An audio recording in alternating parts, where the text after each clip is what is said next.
नमस्कार, state live में आप सभी का स्वागत है। मैं हूं आपके साथ सपना नौवार। शुरुआत करते हैं बुलेटिन की। पटना मेट्रो का इंतजार आखिरकार खत्म हो गया है। आज मुख्यमंत्री नीतीश कुमार ने बिहार की पहली मेट्रो सेवा का शुभारंभ करते हुए इसे आम जनता को समर्पित किया। उद्घाटन के बाद metro train Pataliputra ISBT depot से रवाना होकर न्यू आईएसबीटी 0 माइल और भूतनाथ स्टेशन तक चली। फिलहाल पहले चरण में यही 3 स्टेशन यात्रियों के लिए खुले हैं। नवंबर के अंत या दिसंबर तक मेट्रो परिचालन को 5 स्टेशनों तक विस्तारित करने की योजना है। मुख्यमंत्री ने मेट्रो सेवा के शुभारंभ के बाद बेली रोड पर भूमिगत सेक्शन का भी शिलान्यास किया, जो पटना मेट्रो परियोजना की सबसे अहम कड़ी माना जा रहा है। भूमिगत लाइन बनने से राजधानी के भीड़भाड़ वाले इलाकों में यातायात सुगम होगा और लोगों को ट्रैफिक जाम से राहत मिलने की उम्मीद है। पटना मेट्रो का संचालन रोजाना सुबह 8 बजे से रात 10 बजे तक किया जाएगा। यात्रियों की सुविधा के लिए हर 20 मिनट के अंतराल पर मेट्रो उपलब्ध रहेगी। फिलहाल ट्रेन की अधिकतम गति 40 किलोमीटर प्रति घंटा रखी गई है और ये एलिवेटेड ट्रैक पर संचालित होगी। किराया संरचना के तहत न्यू आईएसबीटी से 0 माइल तक 15 रुपये, जबकि न्यू आईएसबीटी से भूतनाथ स्टेशन तक 30 रुपये निर्धारित किया गया है। प्रत्येक ट्रेन में 3 कोच होंगे, जिनकी कुल क्षमता 945 यात्रियों की है। हर कोच में लगभग 305 यात्री सफर कर सकेंगे, जिनमें से 147 बैठकर और बाकी खड़े होकर यात्रा कर सकेंगे। महिलाओं और दिव्यांगों के लिए 12 सीटें आरक्षित रखी गई हैं। सुरक्षा के लिहाज से मेट्रो में 360 डिग्री कैमरे लगाए गए हैं। हर कोच में पैनिक बटन की सुविधा है, जिससे यात्री आपात स्थिति में सीधे लोको पायलट से संपर्क कर सकेंगे। ट्रेन के दरवाजे ऑटोमेटिक हैं और अंदर डिजिटल डिस्प्ले बोर्ड पर अगले स्टेशन की जानकारी दी जाएगी। बिहार की संस्कृति को दर्शाने के लिए मेट्रो की बोगियों को मधुबनी पेंटिंग से सजाया गया है। नारंगी रंग की बोगियों पर गोलघर, महावीर मंदिर, महाबोधि वृक्ष, नालंदा खंडहर और वृद्ध स्तूप जैसे राज्य की प्रमुख स्थलों की झलक दिखती है।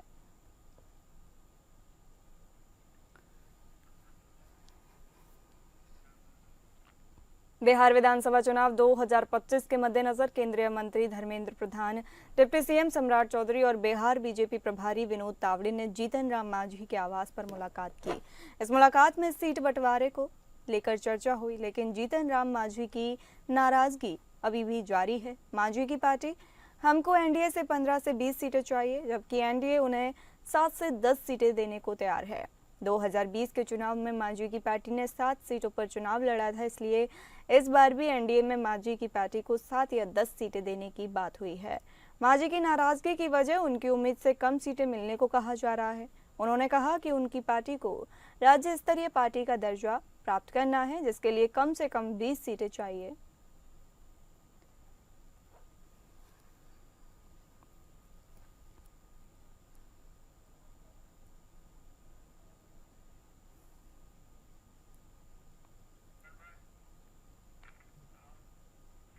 झारखंड के पूर्व मुख्यमंत्री मधु कोड़ा ने रांची स्थित बीजेपी कार्यालय में हेमंत सरकार पर निशाना साधते हुए धर्म स्थल की सुरक्षा और जमीन म्यूटेशन से जुड़े मामले पर भाजपा के आरोपों का खुलकर समर्थन किया। इस दौरान हमारी संवाददाता तृप्ति सिंह से खास बातचीत करते हुए उन्होंने कई मुद्दों पर सत्ता पक्ष को घेरा। इस वक्त मौजूद है झारखंड के पूर्व मुख्यमंत्री श्री मधु कोड़ा। सबसे पहले उनका स्वागत करेंगे। सर, एपीएन में आपका स्वागत है। सबसे पहले आज के कार्यक्रम के बारे में जानना चाहेंगे, जो ये आत्मनिर्भर भारत संकल्प अभियान को लेकर आज कार्यक्रम किया गया, बैठक की गई, क्या और भी इसमें जुड़ाव को लेकर संभावनाएं हैं?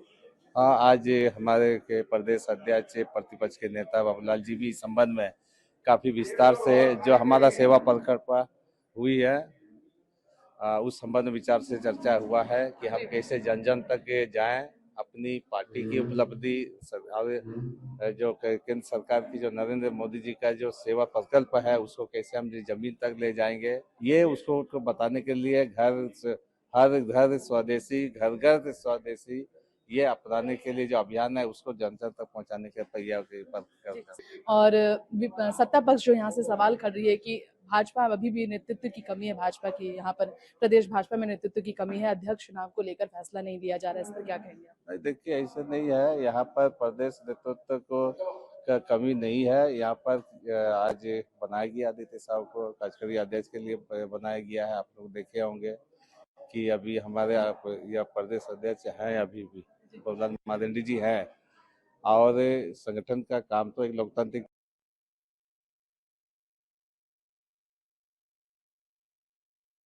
तरीके से होता है।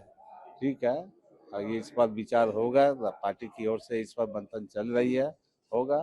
सर एक सवाल, बाबूलाल मरांडी जी की बात हो रही है, यहाँ पर प्रदेश अध्यक्ष पद पर है वो, उन्होंने हाल ही में कई आरोप लगाए, आज भी उन्होंने आरोप लगाए जैसे कि चर्च की सुरक्षा को लेकर पहल किया गया सरकार की तरफ से, तो अन्य धार्मिक स्थलों की सुरक्षा को लेकर सवाल खड़े किए गए हैं भाजपा नेतृत्व की तरफ से, इस पर क्या कहेंगे आप? देखिए, ये तो एक तरफा कर रही है, पक्षपाती तो कर रही है। इसमें हमारी सरकार एक वर्ग विशेष को ही तरजीह दे रही है। ठीक है, और इस पर हम लोग चाहेंगे कि यहाँ पर सभी लोगों का सुरक्षा होनी चाहिए। आज एक बहुल संख्यक है जो लोग हिंदू है आया। बहुत बहुत शुक्रिया सर। फिलहाल कैमरामैन दीपक के साथ मैं तृप्ति, रांची से, नमस्कार। बिहार विधानसभा चुनाव की सरगर्मी बढ़ने के साथ ही विभिन्न संगठनों ने अपने अपने समाज को एकत्रित कर प्रेशर पॉलिटिक्स शुरू कर दिया है। इस कड़ी में इंकलाब यात्रा पर आज सहरसा पहुंचे इंडियन इंक्लूसिव पार्टी के सुप्रीमो इंजीनियर आईपी गुप्ता का कार्यकर्ताओं ने जोरदार स्वागत किया। इस दौरान सैकड़ों की संख्या में कार्यकर्ताओं ने सड़क पर रैली निकाली। वहीं इंडियन इंक्लूसिव पार्टी के सुप्रीमो इंजीनियर आईपी गुप्ता ने मीडिया से कहा कि यदि पान समाज को उनका हक नौकरी में आरक्षण के रूप में मिला तो हमारा समाज एनडीए को बिना शर्त समर्थन देकर आगामी चुनाव में जीत दिलाने में सहयोग करेगा। अगर नहीं मिला तो हमें जो हमारा अधिकार देगा, हमारा समाज उसके साथ रहेगा। उन्होंने स्पष्ट कहा कि तांती, ततमा एवं पान समाज को नजरअंदाज कर कोई भी दल सरकार नहीं बना सकता। इतिहास गवाह है कि जब भी पटना का गांधी मैदान पूरे शक्ति के साथ करवट लिया है, बिहार ही नहीं देश की राजनीति बदली है। 1974 के बाद पहला आंदोलन यह है जिसकी चर्चा देश ही नहीं विदेशों में भी हो रही है।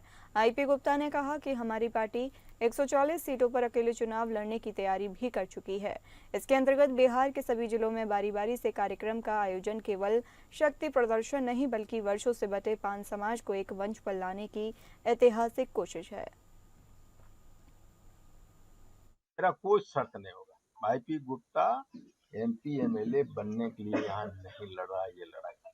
अगर एनडीए आरक्षण देगी तो हमारा कोई शर्त नहीं। मुझे बोलेगा आईपी तुम झोला उठाओ गांव जाओ, तो झोला उठाऊंगा, गांव चला जाऊंगा। ये लड़ाई हमारे बच्चों को आईएएस आईपीएस और मंत्री एमएलए बनाने की है, खुद बनने की ये लड़ाई नहीं है। और आपको बता दूं कि इतने सारे अवसर दिए गए हमको, लेकिन जो मुझे अवसर देते हैं, जो मुझे प्रलोभन देते हैं, ये नहीं पता कि मेरे बिक जाने से हमारे समाज के लोग 2000 बरस पीछे जाएंगे। विश्वास उठेगा। जो ने राखियां बांधी है, जो मुझे सीने से गले लगाई और बोली बेटा तुम ही हो। बिहार के कैमूर जिले में दुर्गावती प्रखंड से होकर गुजरने वाला डेहला ककरेत मार्ग इन दिनों करमनाशा नदी के बाढ़ के पानी में पूरी तरह डूबा हुआ है। इस सड़क के जलमग्न होने से दुर्गावती क्षेत्र का संपर्क उत्तर प्रदेश के जमानिया सहित कई जिलों से पूरी तरह टूट गया है। बता दें कि यह मार्ग न सिर्फ जमानिया बल्कि बलिया, गाजीपुर, मऊ, गोरखपुर और पूर्वांचल एक्सप्रेसवे को भी जोड़ता है। इस मार्ग के ठप पड़ने से छात्रों की पढ़ाई, मरीजों की दवाई और व्यापारिक आवागमन सब कुछ प्रभावित हो गया है। स्थानीय लोगों का कहना है कि कैमूर जिले से बड़ी संख्या में लोग अपने परिजनों का अंतिम संस्कार करने के लिए जमानिया जाते हैं, लेकिन अब उन्हें करीब 20 किलोमीटर घूमकर जाना पड़ रहा है। जनसुराज के जिला अध्यक्ष आनंद सिंह ने कहा कि इस समस्या को हमने कई बार क्षेत्र के मंत्री और जनप्रतिनिधियों को बताया, लेकिन सरकारें बदलती रहीं और हालात उसके जस के तस हैं। मात्र 72 से 75 मीटर लंबी पुलिया का निर्माण हो जाए तो सारी परेशानी खत्म हो जाएगी, लेकिन आज़ादी के बाद भी यह पुलिया नहीं बन पाई। ये बेहद दुखद है।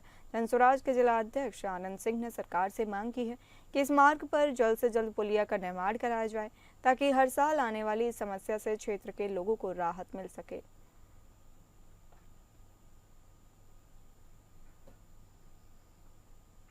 नेपाल में लगातार हो रही भारी बारिश के कारण सीमा से सटी नदियां उफान पर हैं, जिस कारण केसलिया नदी समेत अन्य छोटी नदियों के जलस्तर में तेजी से वृद्धि हुई है, जिसके चलते नेपाल के दरिया बस्ती सहित कई इलाकों में बाढ़ का पानी घुस गया है। वही बाढ़ का असर भारत के सीमावर्ती इलाकों में भी देखने को मिला। जोगबनी के टिकुलिया और इंदिरा नगर के कई निचले इलाकों में बाढ़ का पानी प्रवेश कर गया है। टिकुलिया जाने वाले मुख्य मार्ग पर करीब 2 से 2.5 फीट तक पानी बह रहा है। टिकुलिया स्थित स्कूल परिसर में भी पानी घुस जाने से स्थानीय लोगों में दहशत का माहौल है। स्थिति गंभीर होते देख लोग अपने घरों के ऊपरी हिस्सों में शरण ले रहे हैं। वहीं प्रशासन ने राहत एवं बचाव कार्य के लिए एसडीआरएफ की टीम तैनात की है। इधर रेलवे ट्रैक पर पानी आने से जोगबनी से सभी ट्रेनों का परिचालन अगले आदेश तक रद्द कर दिया गया।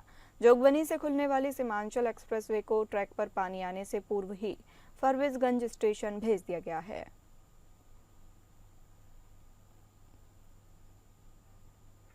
प्रधानमंत्री नरेंद्र मोदी के नेतृत्व में देश भर में चलाए जा रहे आत्मनिर्भर भारत संकल्प अभियान के तहत आज रांची स्थित भाजपा के केंद्रीय कार्यालय में एक वक्ता कार्यशाला का आयोजन किया गया।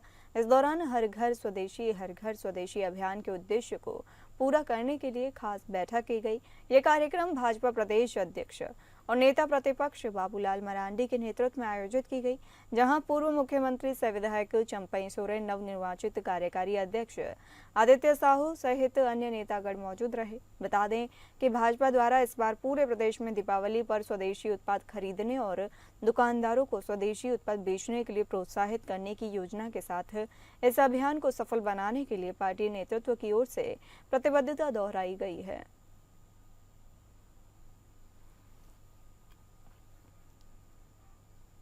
झारखंड प्रदेश बीआरपी सीआरपी की बैठक बोरियो प्रखंड के उत्क्रमित मध्य विद्यालय में हुई। ये बैठक बड़ा पचगढ़ में राज्य स्तरीय पर्यवेक्षक गणेश गौतम और अशोक पाल की देखरेख में संपन्न हुई। बैठक में सर्वसम्मति से मोहम्मद फैसल अफरोज को जिला अध्यक्ष, अनुज कुमार को महासचिव और मोहम्मद इंतखाब आलम को कोषाध्यक्ष चुना गया। वहीं जिला उपाध्यक्ष पद पर संजय कुमार सिंह, पुरुषोत्तम दुबे और विवेकानंद भारद्वाज का चयन हुआ। इसके अलावा जिला सचिव के रूप में रूपक कुमार मित्र और मोहम्मद शमसूल कबीर को जिम्मेदारी सौंपी गई।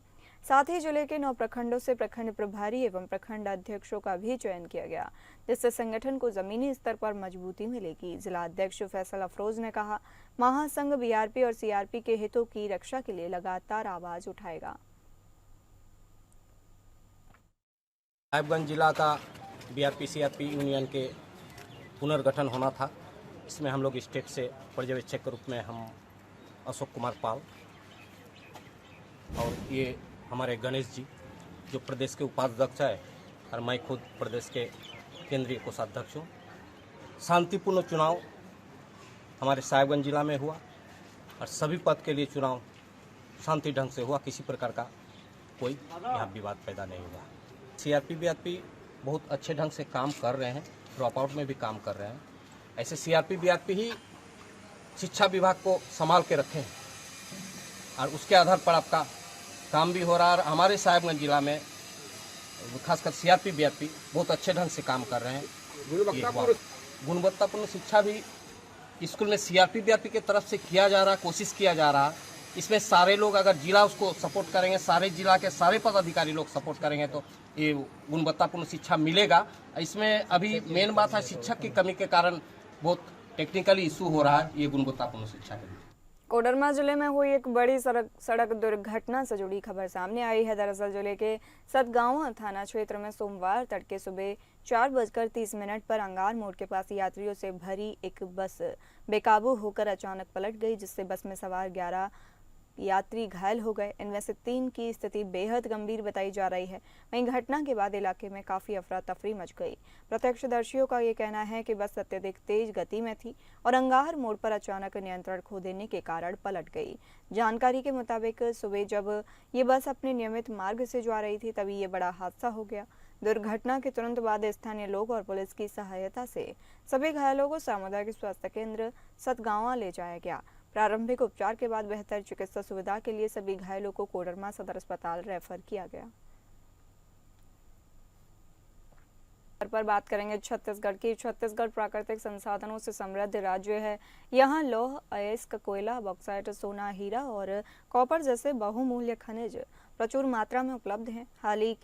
हाल की खोजों से राज्य क्रिटिकल और दुर्लभ खनिजों के क्षेत्र में और सशक्त हुआ है। मुख्यमंत्री साय ने आज नवा रायपुर में आयोजित छत्तीसगढ़ माइनिंग कॉन्क्लेव 2025 को संबोधित करते हुए यह बात कही। इस दौरान मुख्यमंत्री की मौजूदगी में ISM धनबाद और छत्तीसगढ़ भौमिकी एवं खनन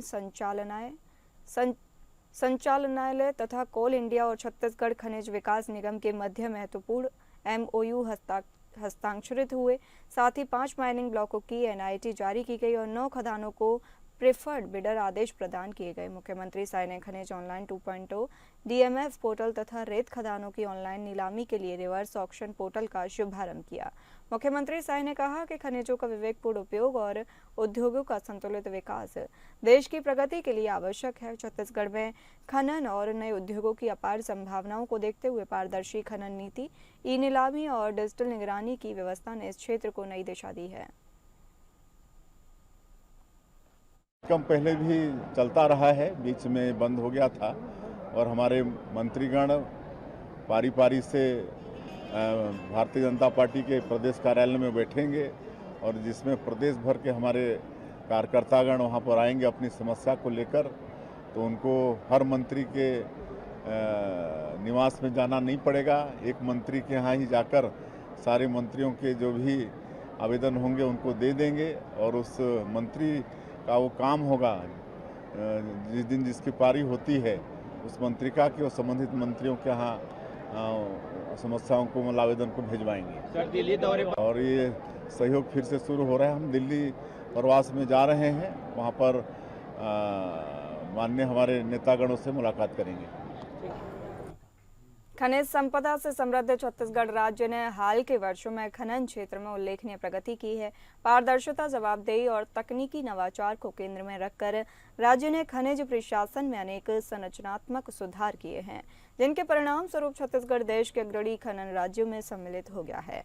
राज्य में विश्व स्तरीय लौह अयस्क, कोयला, चूना पत्थर, बॉक्साइट, टिन अयस्क सहित नवीन अन्वेषणों से क्रिटिकल, स्ट्रैटेजिक तथा रेयर अर्थ मिनरल्स की उपलब्धता प्रमाणित हुई है, जिससे राज्य की वैश्विक पहचान सुदृढ़ हुई है। मुख्यमंत्री विष्णुदेव साय का कहना है कि खनिज संपदा केवल आर्थिक स्रोत नहीं बल्कि राज्य के सर्वांगीण विकास का आधार है। कल एक दिन का दिल्ली प्रवास है और कल देश के महामहिम राष्ट्रपति महोदया से भी मुलाकात करेंगे और उनको छत्तीसगढ़ आने का न्योता देंगे। और माननीय उपराष्ट्रपति जी शपथ के दिन जरूर गए थे, लेकिन एक सौजन्य मुलाकात उनसे भी करेंगे और इस नाते कल का एक दिन का दिल्ली प्रवास। छत्तीसगढ़ के उप मुख्यमंत्री अरुण साव ने कहा कि आज हम सब 3 करोड़ छत्तीसगढ़ वासियों की यह महती जिम्मेदारी है कि हम छत्तीसगढ़ की संस्कृति, साहित्य और गौरव गाथा को देश विदेश के हर कोने तक पहुंचाएं, जिसके लिए हम सबको जागने की जरूरत है। अरुण साव रविवार को हमर चिन्हारी साहित्य समिति और सोच विचार मीडिया के संयुक्त तत्वावधान में शांति नगर स्थित विमतारा भवन हमर चिन्हारी छत्तीसगढ़ी तिमाही पत्रिका वेबसाइट के उद्घाटन और पत्रिका का विमोचन समारोह को मुख्य अतिथि के रूप में संबोधित कर रहे थे। प्रदेश के उप मुख्यमंत्री साव ने कहा कि छत्तीसगढ़ संस्कृति के क्षेत्र में बहुत ही समृद्ध प्रदेश है। छत्तीसगढ़ की माटी अनेक सुख्यात संत, महात्माओं और महापुरुषों की जन्मभूमि है, तपोभूमि है, कर्मभूमि है। इस प्रदेश का अपना एक गौरवशाली इतिहास है। अब हमें इसे विश्व के कोने कोने तक पहुंचाना है। साव ने खेतों में काम करते हुए किसानों और खेतिहर मजदूरों द्वारा गाए जाने वाले ददरिया गीतों की चर्चा करते हुए कहा कि उन्हें आज भी वे गीत याद हैं जिन्हें एक पक्ष शुरू करता था और दूसरा पक्ष उन्हें पूरा करता था।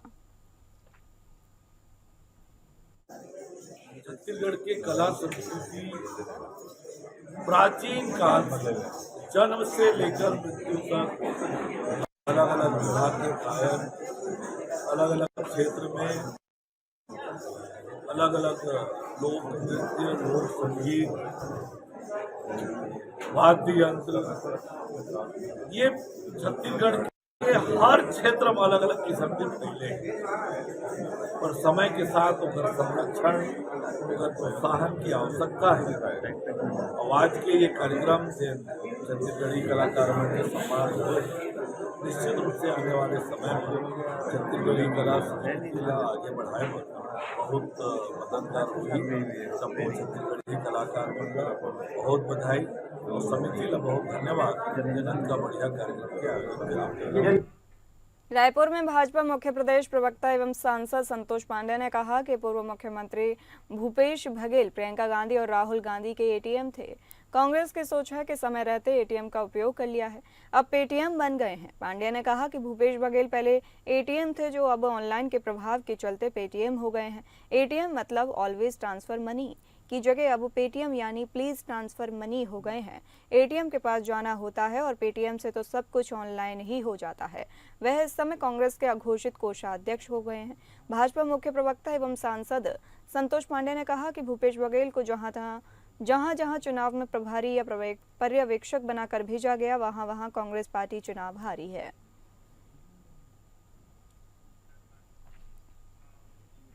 विकास की राह पर कोंडागांव तेजी से आगे बढ़ रहा है। इसी क्रम में कोंडागांव विधानसभा क्षेत्र के अंतर्गत आने वाली विभिन्न ग्राम पंचायतों में कुल 12,52,88,000 रुपए की लागत से बनने वाले विकास कार्यों का भूमि पूजन एवं लोकार्पण विधायक लता उसेंडी के कर कमलों से संपन्न हुआ।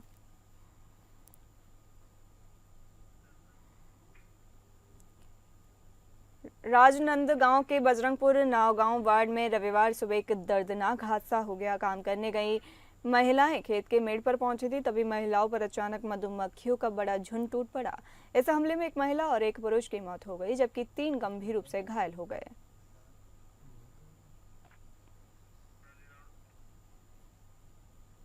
बता दें कि रविवार सुबह करीब 10 बजे की है बात, जब वार्ड के निवासी सुशीला देवांगन, पार्वती साहू, माया डोंगरे, सुनीता यादव और सुमित्रा साहू रोज की तरह खेत पर काम करने पहुंची थी। मेड़ में महिलाओं ने टिफिन, मोबाइल और झिल्ली निकाली, तभी महिलाओं पर काल बनकर आए मधुमक्खियों के झुंड ने हमला कर दिया।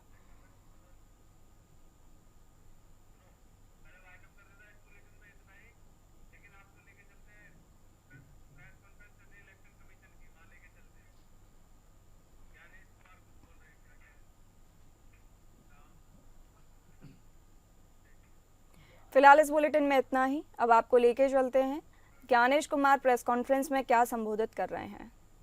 कई बार प्रत्याशियों ने ये शिकायत की थी कि जो हमारी फ़ोटो होती है वो चूंकि ब्लैक एंड वाइट में आती है और जमा तो कलर्ड करते हैं तो वो पहचान में नहीं आती, और काफ़ी हतोत्साहित उनको होना पड़ता है जब वो ईवीएम में उनकी फ़ोटो अच्छी नहीं आती है। तो छोटा सा कदम, लेकिन इसमें फिर चुनाव आयोग ने निर्णय लिया कि एक तो फ़ोटो कलर्ड लगाई जाएगी और साथ ही साथ जो सीरियल नंबर होता है उसका फॉन्ट भी बड़ा किया जाएगा, जिससे कि प्रत्याशियों की पहचान भी आसानी से हो जाए और मतदाताओं को सुविधा भी हो।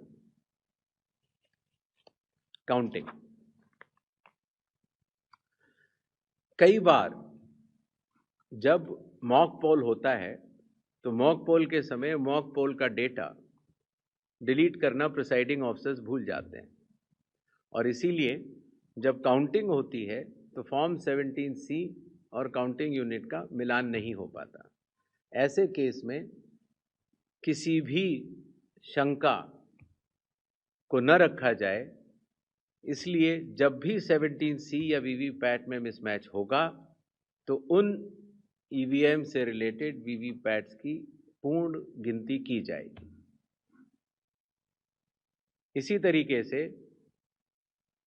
ये भी एक मांग सभी राजनीतिक दलों की थी कि पोस्टल बैलेट्स की गिनती पहले शुरू की जाए और पहले खत्म की जाए। तो इसलिए चुनाव आयोग ने पारदर्शिता के लिए भी और इसके लिए भी, जिससे कि पोस्टल बैलेट्स पर पूर्ण ध्यान दिया जाए उनकी गिनती पर और कोई जल्दबाजी भी न की जाए, तो ईवीएम के लास्ट 2 राउंड से पहले पोस्टल बैलेट की गिनती समाप्त करना अनिवार्य होगा। जैसा आप सब लोग को पता है, जब चुनाव खत्म हो जाता है तो फिर आंकड़ों की आवश्यकता कई लोगों को पड़ती है। मीडिया को भी होती है, एनजीओज को भी होती है, सिविक सोसाइटीज़ को होती है और आम जनता को भी होती है। तो इसके लिए चुनाव आयोग की एक पद्धति रही जिसको इंडेक्स कार्ड कहा जाता है, लेकिन इंडेक्स कार्ड का सारा डेटा कलेक्ट करने में कई बार सप्ताह और कई बार महीनों लग जाते थे। तो अब चूंकि ECI नेट भी आ रहा है और डिजिटल का युग है, इसीलिए digital index cards and reports सारे आपको चुनाव खत्म होने के कुछ ही दिनों के भीतर वेबसाइट पर या ऐप पर मिल जाएंगे। इस चुनाव की विशेषता है ये slide. The entire election machinery of Bihar is just a call away। अर्थात अगर कोई भी मतदाता या कोई भी व्यक्ति ECI नेट ऐप को डाउनलोड करता है और अगर अपने एपिक नंबर डिटेल को डालता है, वोटर कार्ड के नंबर को डालता है, तो वो अपने BLO से बात कर सकता है। वो अपने जो बूथ लेवल ऑफिसर्स हैं उनको अपनी कॉल बुक कर सकता है और बात कर सकता है। अगर उसकी कोई भी समस्या है तो वो BLO से बात करके उसका निदान कर सकता है। इसी तरीके से जो इलेक्शन कमीशन का बहुत पॉपुलर नंबर है 1950,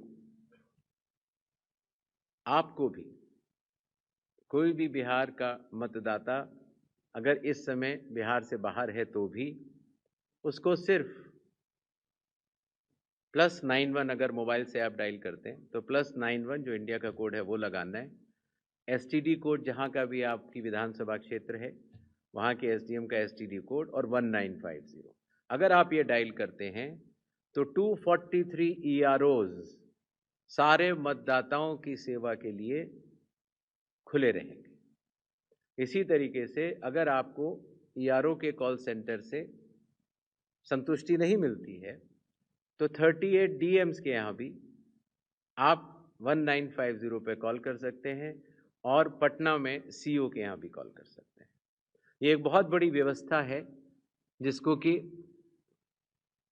लॉजिस्टिकली पूरा सही से बना दिया गया है और आशा है इस सुविधा के बाद शायद दुनिया का शायद ही ऐसा कोई चुनाव होगा जिसमें कि 90,712 BLOs, 243 EROs, 38 DEOs और CO स्वयं मतदाताओं के लिए किसी भी दिक्कत अगर उनको आ रही है या ग्रीवेंस है उसके लिए सचेत रहेंगे। नेक्स्ट, ये भी बिहार में पहली बार हो रहा है। पहले जो ऑब्जर्वर्स हम लगाते थे कुछ असेंबलीज को मिलाकर लगा देते थे,